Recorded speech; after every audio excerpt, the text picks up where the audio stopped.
know more about all matters and all people that make Britain what it is today. Out of Britain, with me, Radhika Iyer.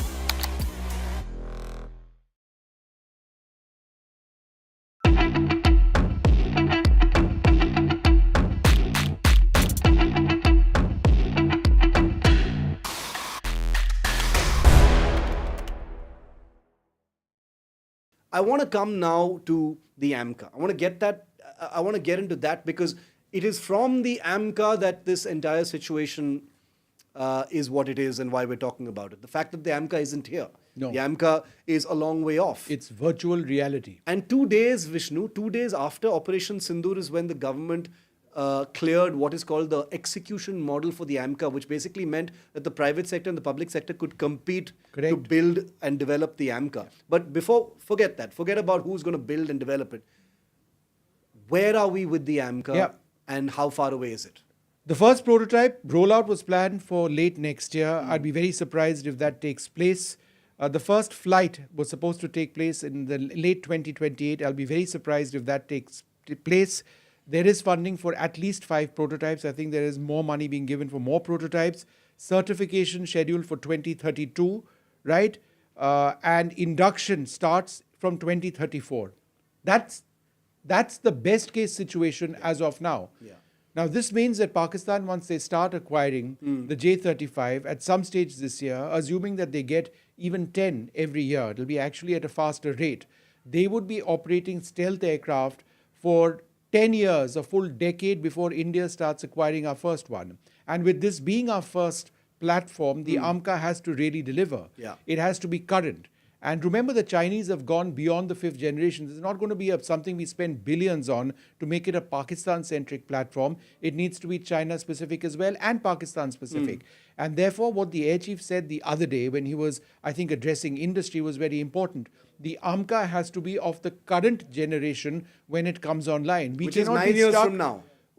Starting induction in about 10 years from now. Starting. Best case scenario, right? It's 2025, 2035 is what the best case scenario is. Now, therefore, let's not get stuck on the word 5th generation. Yeah. Why? Because the Chinese have already, with their J-36 and J-50, 2 brand new platforms gone beyond 5th generation. There's a big debate in the AvGeek community that, why don't we still call them 5th generation? Others say, no, it's a 6th generation platform. It doesn't matter. The reason this debate is happening, right, on what generation they are, is because they are fundamentally different platforms. Yeah. With objectives and goals, right, from what we've seen from any other aircraft in aviation history. These are phenomenal designs which the Chinese have got out.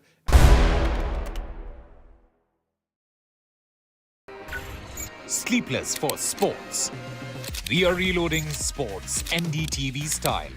With the biggest comeback this season, India's OG sports journalist on India's #1 news network. No games, just sports. Sports coverage levels up with Boria Majumdar on NDTV.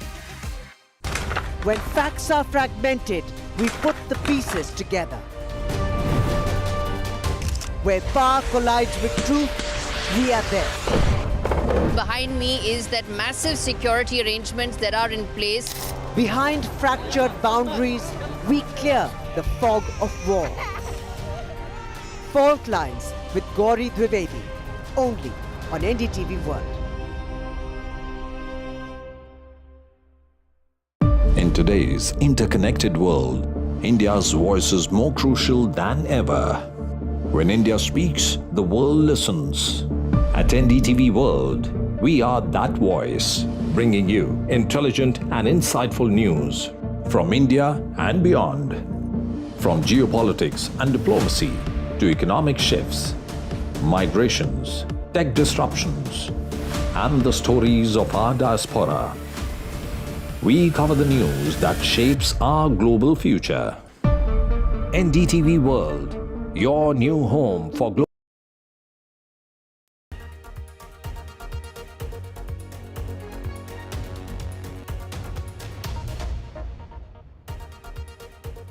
You are watching the World 24/7 on the NDTV network.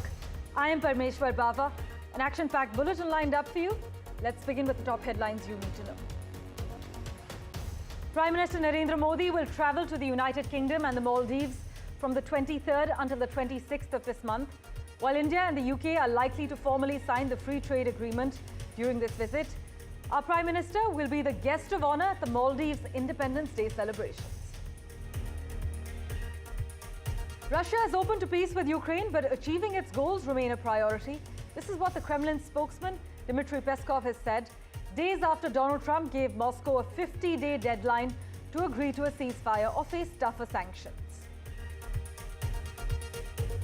Hong Kong was battered by strong winds and heavy rain as Typhoon Wifa passed through China's southern coast. Over 280 flights were impacted. Gaza's health ministry says at least 85 Palestinians had been killed queuing up for food. The victims had been killed in different locations. Israel's military, meanwhile, says they shot at a gathering of thousands of Palestinians who they claimed posed a threat. China has formally started the construction of the $167 billion dam over the Brahmaputra River in Tibet, closer to the Indian border in Arunachal Pradesh, as per a PTI report. Koneru Humpy scripted history by becoming the first Indian woman to reach the semi-finals of the FIDE Women's Chess World Cup. And Rajasthan's capital, Jaipur, has outranked Italy's Florence in the World's Best Awards 2025 survey by global travel publication Travel and Leisure.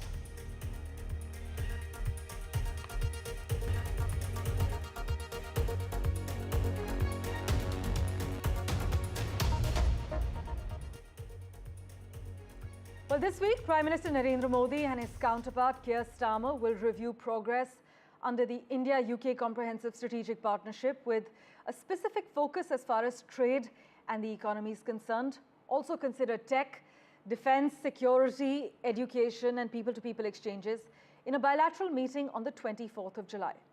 Our Prime Minister will also call on King Charles III during this visit that is expected to see formalization of their free trade agreement. By the way, the government has also announced Prime Minister Modi's visit to Maldives, where he will be the guest of honor on the 26th of July Independence Day celebrations.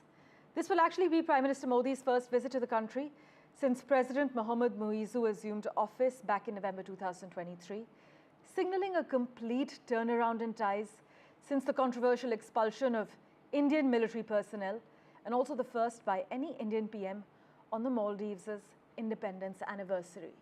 Here's what to expect.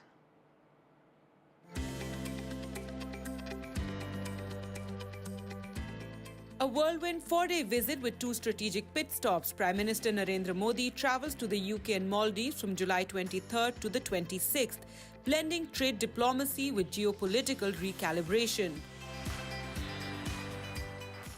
In London, Prime Minister Modi will sign a landmark India-UK free trade agreement, the first major post-Brexit deal for Britain and a big-ticket win for Indian exporters.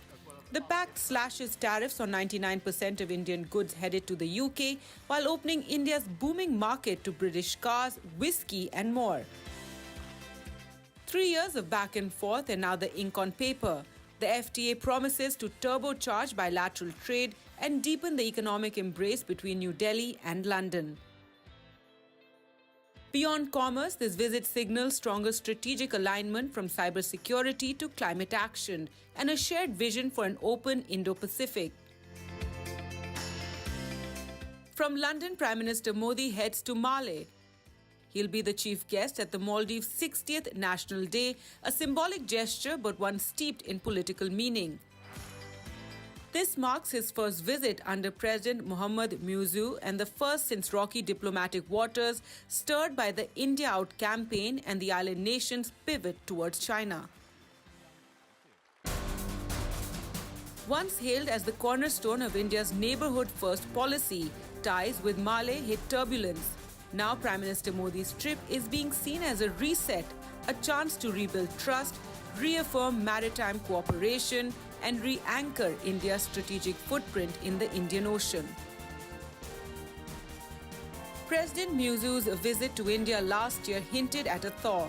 Modi's presence now sends a strong message that despite differences, diplomacy endures.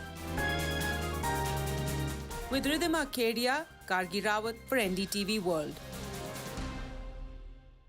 Meanwhile, Nepal's Prime Minister KP Sharma Oli has received an invitation from India for a 2-day official visit in September, as per sources.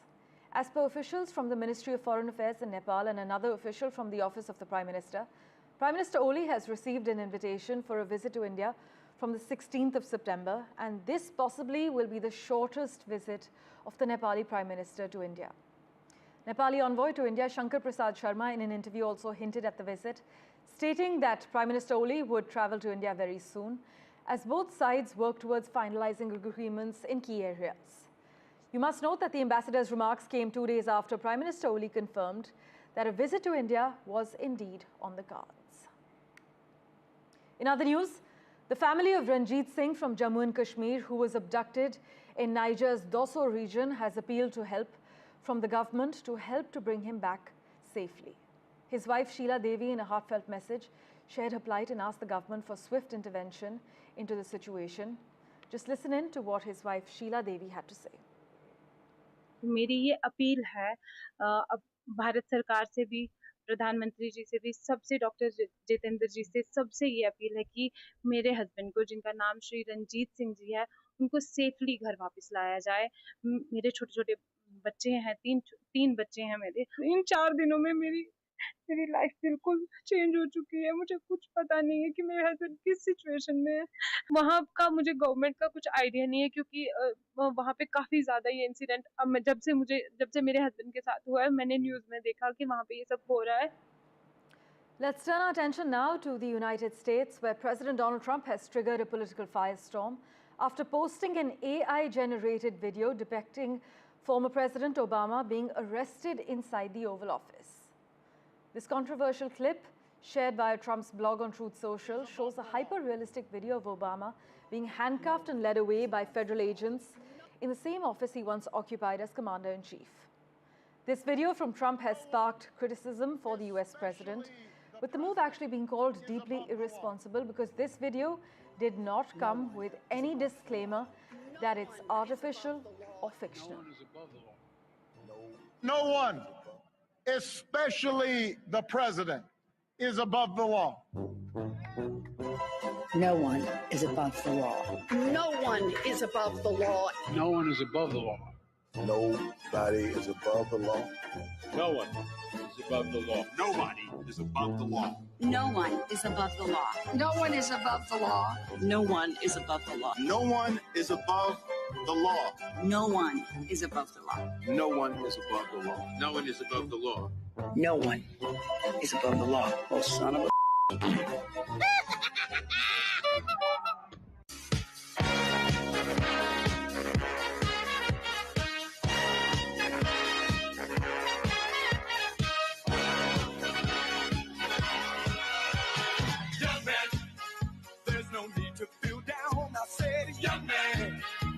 Yourself off the ground. I said, young man, cause you're in a new town. There's no need to be unhappy, young man.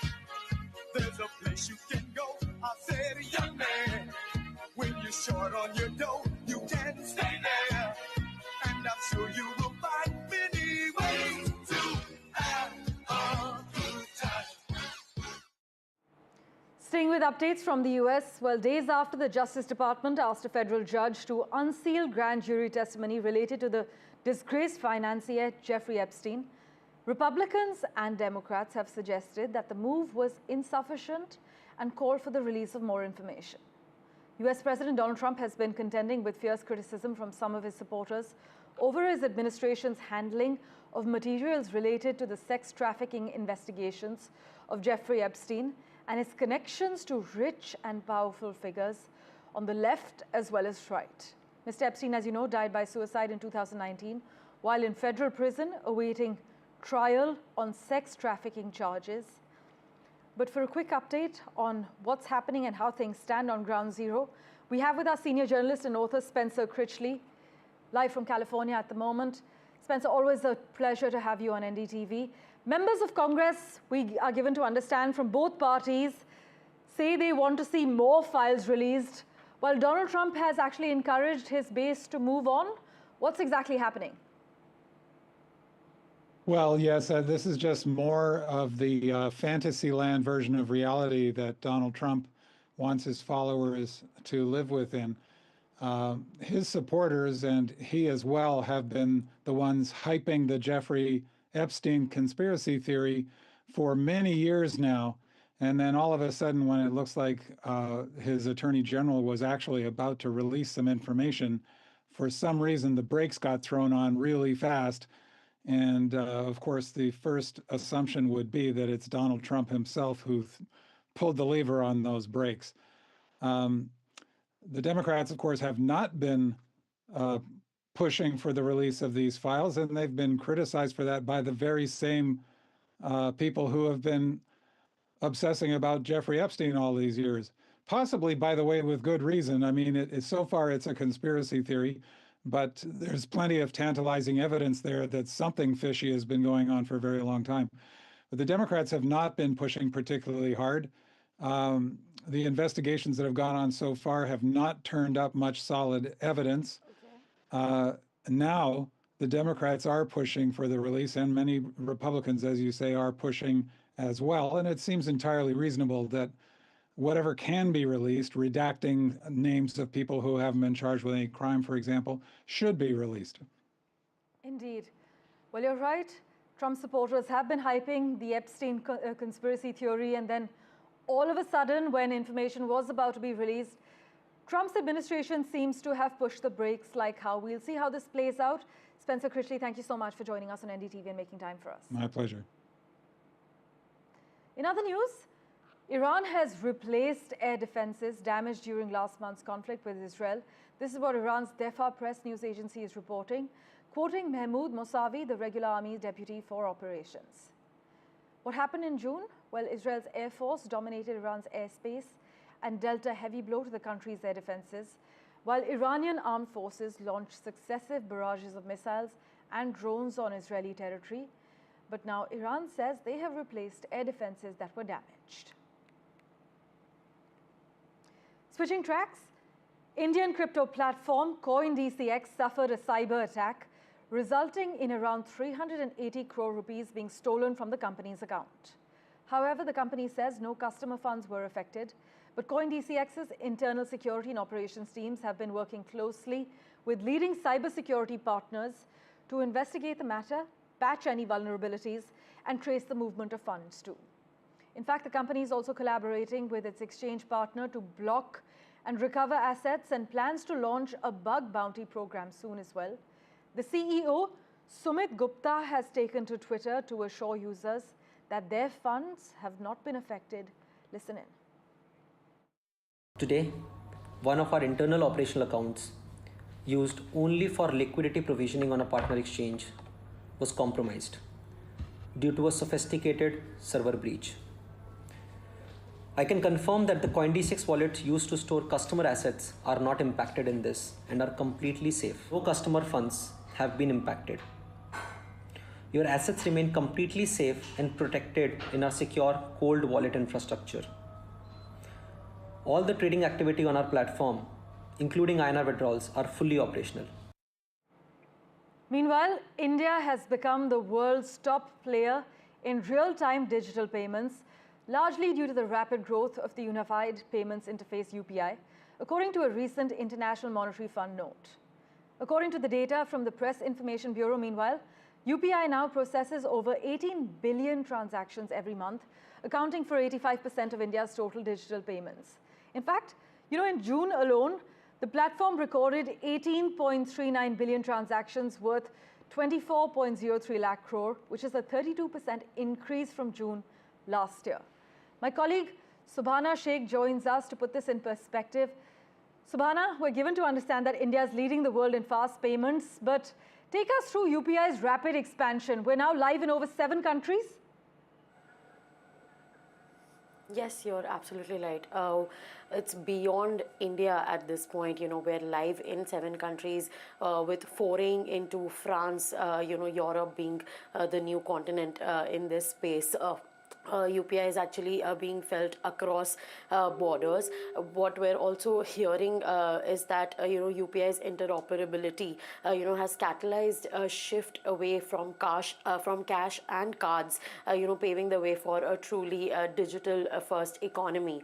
The IMF report is also saying that it has been years of planning that has taken UPI to where it is now. It also says that this was kept in mind, the whole UPI journey was kept in mind with financial inclusion in mind, and Jan Dhan accounts, the whole government's Jan Dhan scheme that has also led to this expansion.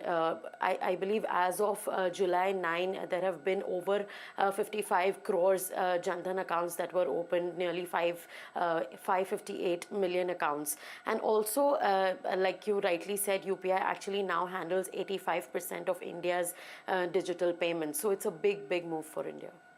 Swana, thanks so much for joining us with the roundup. Well, now shifting our focus to Azerbaijan's capital, Baku, where India is shining at the Women's Chess World Cup. Grandmaster Koneru Hampi has stormed into the semi-finals, becoming the first Indian ever to do so. She held her nerve in a solid draw against China's Yu Song, sealing the deal after winning their first game. Meanwhile, it's an all-Indian showdown between D. Harika and Divya Deshmukh, with both locked into tense draws. They now head to tie breaks, ensuring at least 2 Indians in the final 4. But it's heartbreak for R. Vaishali, who narrowly lost to ex-world champ Tan Zhongyi despite a strong fight. But with India already making history in Baku, the hunt is now on for a spot in the candidates. Slipping into a quick break, back in a moment with the latest updates for you. Do stay tuned.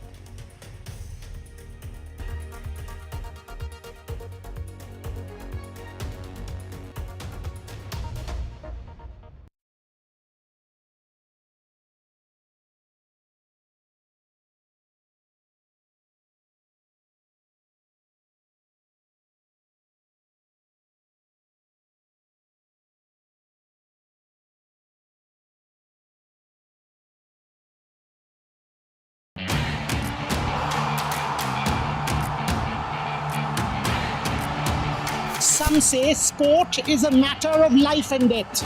The truth is, it is far more serious than that. Sport is about ecstasy and agony, about pain and suffering, about joy and much more. Some say there's no one better to tell these stories. So here I am. Join me, Boria Majumdar, on India's #1 news network.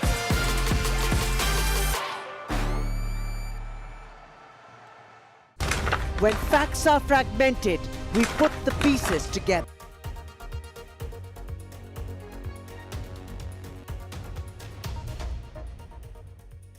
Typhoon rains batter Hong Kong before WIFA weakens to a severe tropical storm. Cathay Pacific Airways, though, had announced widespread delays and cancellations of flights to and from Hong Kong International Airport. Authorities, meanwhile, have advised residents to remain indoors. 2 people have died and 5 were missing in the South Korean county of Gapyeong after a landslide engulfed houses and campsites, and flooding swept away vehicles amid heavy rainfall. This brings the nationwide death toll to 17, with 11 people missing since the rain began on Wednesday, forcing more than 13,000 people to evacuate. On August 2nd, 2027, the skies over parts of Europe, North Africa and the Middle East are set to host a celestial show, a total solar eclipse of unusual duration. And this isn't a regular eclipse, with totality extending up to a remarkable 6 minutes and 23 seconds. It promises to be one of the most significant celestial occurrences of the century. It's been 50 years since we first met Jay and Viru, the unforgettable duo played by Amitabh Bachchan and Dharmendra. But Sholay, the film, remains etched in the hearts of people even today. And not just in India, even Iran is in awe for the magic of movies 5 decades later. This year, it has been 50 years since the movie was released. But to mark the occasion, Iran's prominent national newspaper featured this full-page tribute to the film, which is quite a rare honor for a foreign cinematic work. Twitter handle Consulate General of the Islamic Republic of Iran in Mumbai shared the news on X. The movie is dubbed in Persian language and released in Iran in 1975 and soon became a most favorite and beloved film in that era. And more interesting, that after 31 years, this movie is still remain one of the most top and all over good films in Iran, based on a survey that our national TV conducted. And India's Pink City is now among the top global tourist hotspots, outranking Italy's Florence in 2025 rankings. Rajasthan's capital, Jaipur, has outranked Italy's Florence in the World's Best Awards 2025 survey by global travel publication Travel and Leisure. Jaipur ranked 5th on the list with a score of 91.3, ahead of Florence, which placed 11th with a score of 90.08. Travel and Leisure described Jaipur as a must-see destination, praising its opulent hotels, world-class shopping, and vibrant cultural heritage. Let's switch tracks now. Russian President Vladimir Putin is ready to move towards a peace settlement for Ukraine, but Moscow's main objective is to achieve its goal. This is what Kremlin spokesman Dmitry Peskov has told state television in his latest remarks. And in other news, Japan's ruling coalition has lost its majority in the country's upper house, but Prime Minister Shigeru Ishiba has said he has no plans to quit. Voters went to the polls on Sunday for the tightly contested election, being held at a time of frustration at the coalition of the Liberal Democratic Party, as well as its junior partner Komeito, over rising prices and the threat of US tariffs. But speaking after the polls closed, the Prime Minister said he solemnly accepts the harsh result, but that his focus was on trade negotiations. In further crucial news we're tracking, in Syria's southern province of Al-Suwaida, the Druze community is facing what its members have described as an ethnic cleansing campaign amidst a rapidly deteriorating security situation that has claimed the lives of hundreds over the past week. Reports of targeted killings, forced religious humiliations, and sectarian clashes are emerging from a region that has seen continual tensions following the fall of Bashar al-Assad. In fact, a Druze man has told NDTV that this is not a conflict anymore, this is extermination. We have these details thanks to my colleague Samiran Mishra. The Syrian Observatory for Human Rights, which is a UK-based monitoring group, has reported that more than 940 people had been killed in Suwaida province in just the past week. Meanwhile, Bedouin fighters positioned outside the southern Syrian city of Suwaida have told media outlets that they will observe a ceasefire with the Druze community there, but have not ruled out resuming hostilities.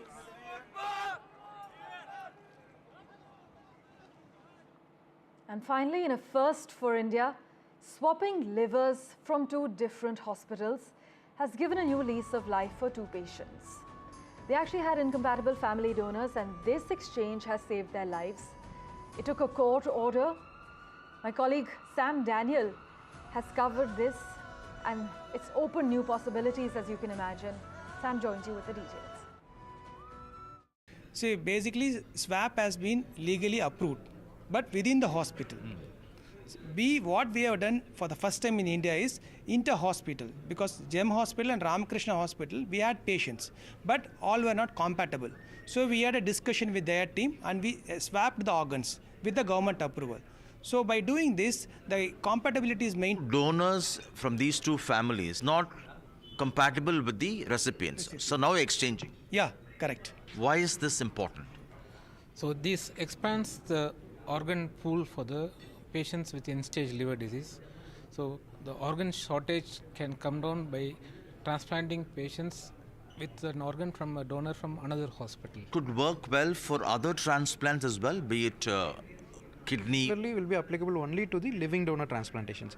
So for liver as well as kidneys, this inter-hospital swap will open a new avenue and will give a new leash of life to the patients who are in need but don't have a compatible donors within the family. This lead to, say, commercial exploitation leading to organ trade? No, I will specifically say no, because this goes through a strict set of legal protocols, and the government appointed committee oversees all through this run, and then they give a final approval after carefully interviewing both the patient families, their relationship document, their medical reports, and then they give the approval. You had a green corridor put in place with the help of the police? Yes. How long was it? It was 30 minutes. Thank you for investing your time and watching this edition of The World 24/7. As always, we'll keep tracking the latest updates for you. Do stay tuned.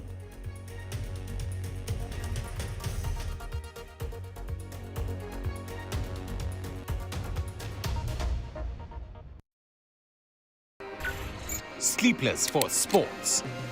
We are reloading sports NDTV style.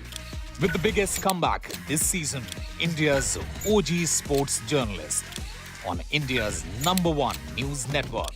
No games, just sports. Sports coverage levels up with Boria Majumdar on NDTV. When facts are fragmented, we put the pieces together. Where power collides with truth, we are there. Behind me is that massive security arrangements that are in place. Behind fractured boundaries, we clear the fog of war.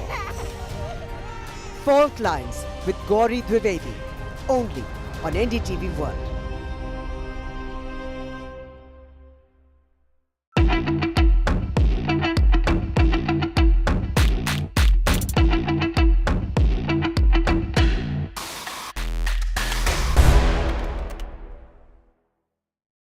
Pressure on the Indian Air Force to get fighters, forget about stealth aircraft. The Indian government has made it clear that we're going to bet on the AMCA, which is India's own fighter.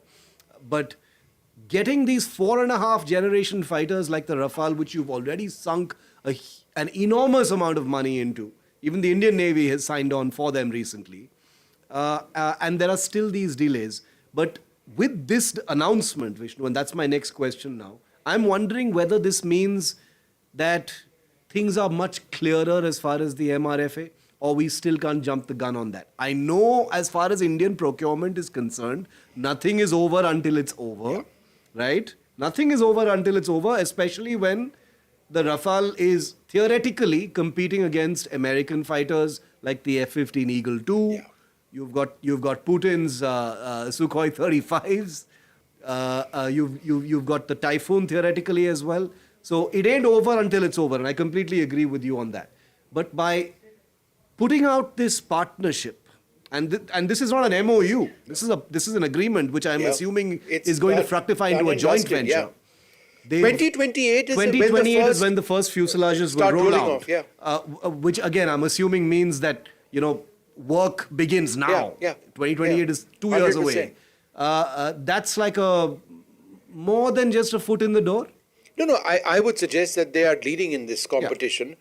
All the Indian Air Force officers that we speak to, and they couch this language carefully, so I'm going to be responsible in how I report this. They say that they've had an exceptional experience with the Rafale. The Rafale is the aircraft of choice for them, but they will go through this process. It is a legal process. It goes down to pricing, tendering, terms, capability of the aircraft, relevance, weapon systems, integration with Indian weapons, and all of that, and then a decision will be taken. Now, we had that same language when you stated in 2018, 2019, same language. We've heard this before. 2025, nothing has changed, right? However, we've got 26 naval Rafales as well. We will be acquiring them from a few years down the road as a special arrangement. We're getting them starting out in 2028, maybe a handful of them.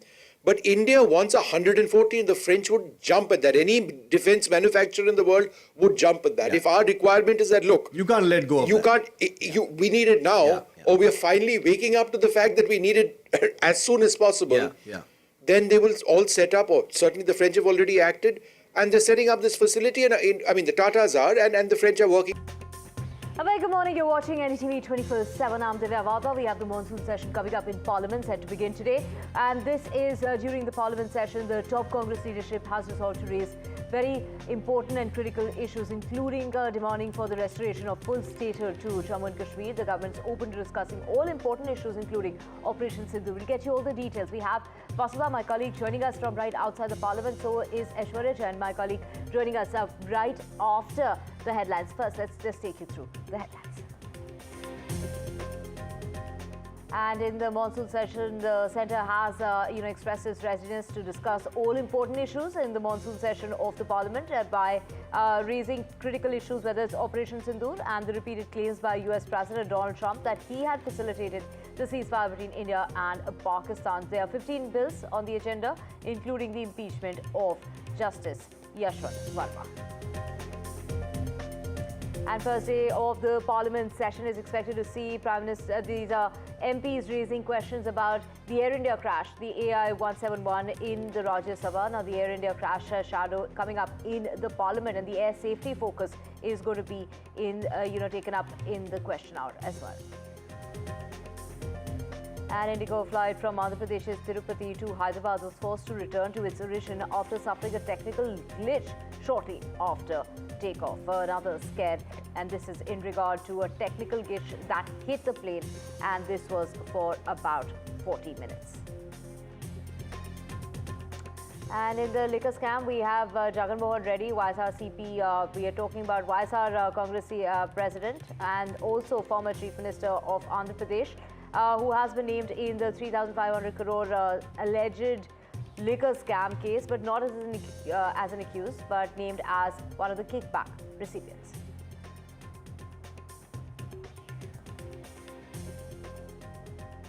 And the crypto crooks strikes again with 380 crores stolen from Coin DCX. Coin DCX assures that the customers' funds are safe.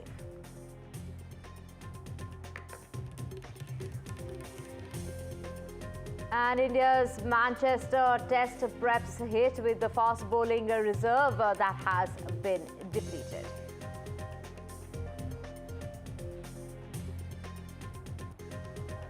Koneru Humpy scripts history, the first Indian woman to enter the World Chess Series.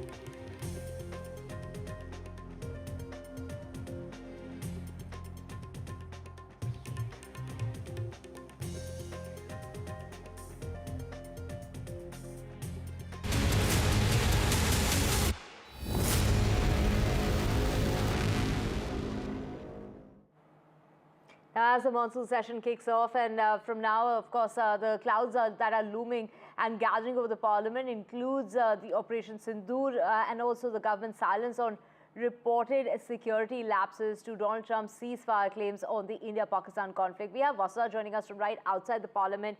Vasudha, take us through all that is expected on day one of the monsoon session. Good morning, Divya, and good morning to all our viewers. If India's the mother of democracy, this Parliament is where the democracy unravels itself in the best and worst forms. From today, of course, the stage is all set for the session of the Parliament, and there are about 8 bills that the government has listed as part of its governance agenda, and the opposition has also made up its mind to ensure that it presents a united face to ask the government some very critical questions on Operation Sindoor, on the ongoing SIR revision process that's happening in Bihar, and most importantly, it also wants to raise questions on the aftermath of Operation Sindoor and the comments that were made by US President Donald Trump claiming a ceasefire between India and Pakistan. But most importantly, let's also understand what really happened and what really is expected. The meeting, the all-party meeting that happened yesterday was particularly important because there were about over 50 political leaders who took part in this meeting that was chaired by Kiran Rijiju, the Parliamentary Affairs Minister. And Rajnath Singh, the defense minister, was supposed to chair it, could not make it because he was not well. And in that meeting, Mr. Rijiju made it very clear that the government is looking for consensus. Another most important highlight is also the removal of ex-Delhi High Court Judge Justice Yashwant Verma on charges of corruption. Now, of course, 100 signatures are needed for that from the Lok Sabha. And that is something that Parliamentary Affairs Minister Kiren Rijiju has said that he has. But remember that there's also another viewpoint regarding this case, with several experts like Kapil Sibal, who's also an MP, asking questions as to why there was no FIR in the first place. But all that we know that this is going to be a session of a lot of combat, a lot of confrontation, and we are hoping that there is some agreement like we saw in the winter session of the Parliament. With me is, of course, Aishwarya. Aishwarya, tell us a little bit about what is expected today. And today, it's the first day, and generally there's a feeling that the Parliament convenes and it disperses. That's what happens on the first day. But what exactly is expected on the first day? And throughout the course of the session, what is going to be the strategy like? Well, so there's a sense in the party meeting yesterday was that it's going to be fiery. It's going to be heated arguments in this monsoon session. There are a lot of issues that the opposition bloc want to raise, and certainly it's Congress President Mallikarjun Kharge's birthday today. So the Congress MPs had been called in at around 10:15 at the Congress party office, and there will be a strategy meeting that how Congress would be going forward in this monsoon session. But yesterday, as the government has accepted the demands of the opposition as well, that there will be discussion on Operation Sindoor, the aftermath of Pahalgam terror attacks. Leaders like Ram Gopal Yadav from the Samajwadi Party, from the Biju Janata Dal, Sasmit Patra, and others have stated that government has accepted the demand, and certainly the answers the opposition